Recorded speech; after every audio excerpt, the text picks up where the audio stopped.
how is overbuilding of multifamily apartments impacting single-family rents and time in market? Is there a marked difference in tenant base for both and any market data around this? Yes, lots of market data around this. There is a difference between the multifamily space and the single family space when it comes to rent price appreciation. The data that I was sharing with you about single family rents was showing that they're basically flat, a little bit up. I think it was 0.2% or so. Rents are up this year for single family in Jacksonville. If I was to show you the multifamily rents, it would actually be different. I think it's down about 2% overall for multifamily. And what's been happening, as this friend of ours, Anonymous Attendee, mentioned that there was an overbuilding. We went from undersupplied in multifamily to oversupplied very, very quickly in the span of just a few years because there was so much capital that ran into multifamily. Now, if we flip to the single family space, we are undersupplied in single family still. We have been undersupplied for better than a decade, and we are going to be undersupplied for the foreseeable future in single family. So even though we have these affordability challenges in both single family, multifamily, on the sales market, all that good stuff, what you're seeing is that single family rents in Jacksonville are still growing a little bit, right? So you haven't had any decline. So there you go. There is a difference. Single family, again, we love the asset class because you just don't have the same risk factors as even some of the other very similar types of investment in real estate. The P&I stays the same while insurance and taxes go up.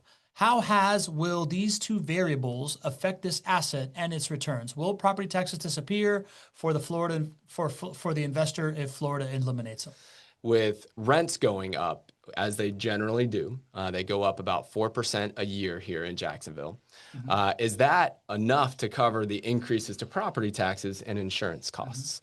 And historically, the answer is yes. It's a strong yes. So it's a large disparity in your favor in normal years. The big spike that we did see in Florida insurance has actually passed. There's stabilization in the insurance market now. I would encourage you to think longer than just the last year or longer than just the last 4 years. Think about this as an investment over a 10 to 20-year hold. You're going to win when rents go up, largely kind of close to inflation. And that's going to be a much higher increase than your property taxes and your insurance costs will be. Will the properties cash flow with 25% down? After all reserve requirements, CapEx, maintenance, vacancy, and potential downward pressure on rent, or are these more appropriate for appreciation-oriented investors?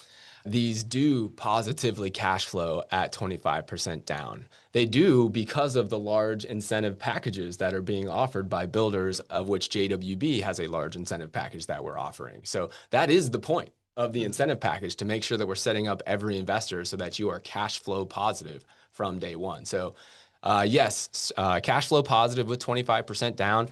That does include all of the requirements for maintenance, vacancy, CapEx. And you mentioned downward pressure on rents. We don't see downward pressure on rents. We're seeing rents are largely flat or slightly positive. They were slightly positive last year.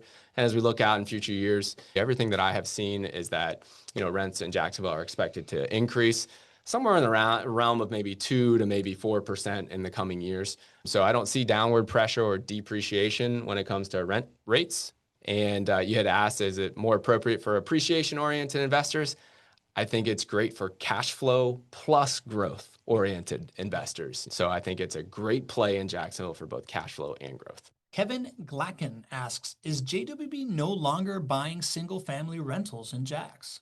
No, we are buying single family rentals in Jax. In fact, we're increasing the number of purchases that we are doing this year compared to last year. I don't remember the number right off the top of my head, but somewhere around maybe 100, 150 properties is what we'll purchase here in Jacksonville this year. So from the patron sanctorius himself, Gregg, curious about your take on Florida Senate Bill 48, allowing ADUs on single family home lots, and how you think it could impact the Jacksonville market. If it passes, do you see the ability to add ADUs on single family homes, especially on larger lots, meaningfully increasing property values?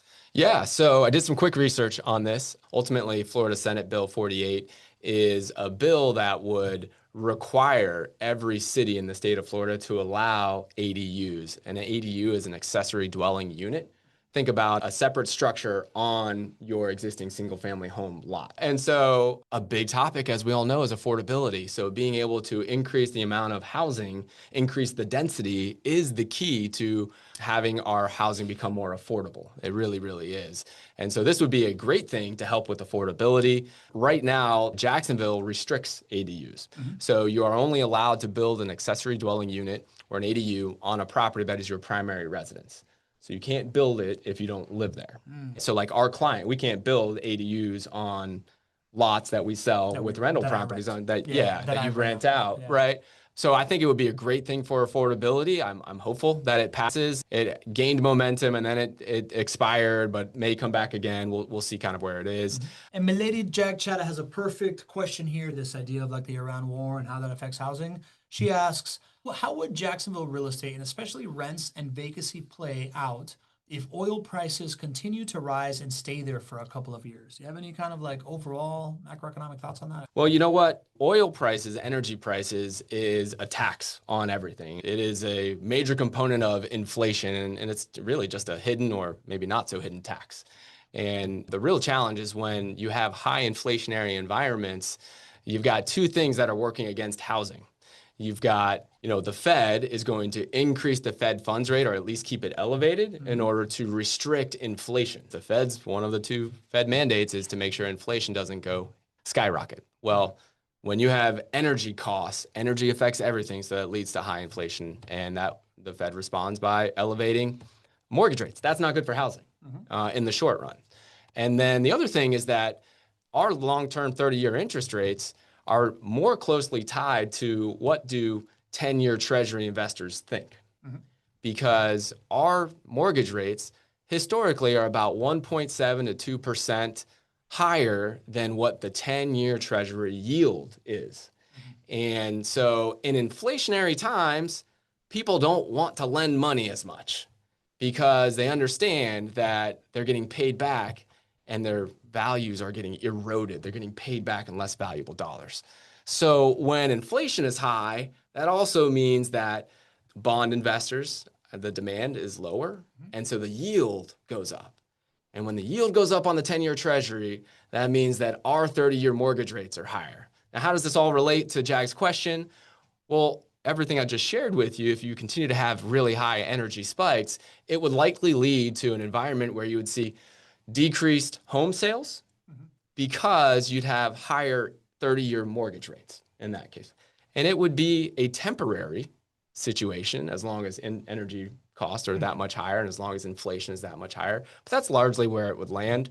And then ultimately, when it comes to home prices, when you have muted sales and depressed sales or declining sales because of high interest rates, it basically just pushes that buyer demand to the sideline. So that's the way that it could play out if the war in Iran and the conflict continues and we can't get energy costs under control. It may lead to a temporary, decline of home sales. And I think we still have a very high floor for pricing because we have a low supply of pricing. And a growing market. So I don't see this cratering the housing market, but it could be a temporary of just kind of pushing off the appreciation that we would have expected until energy prices come back down.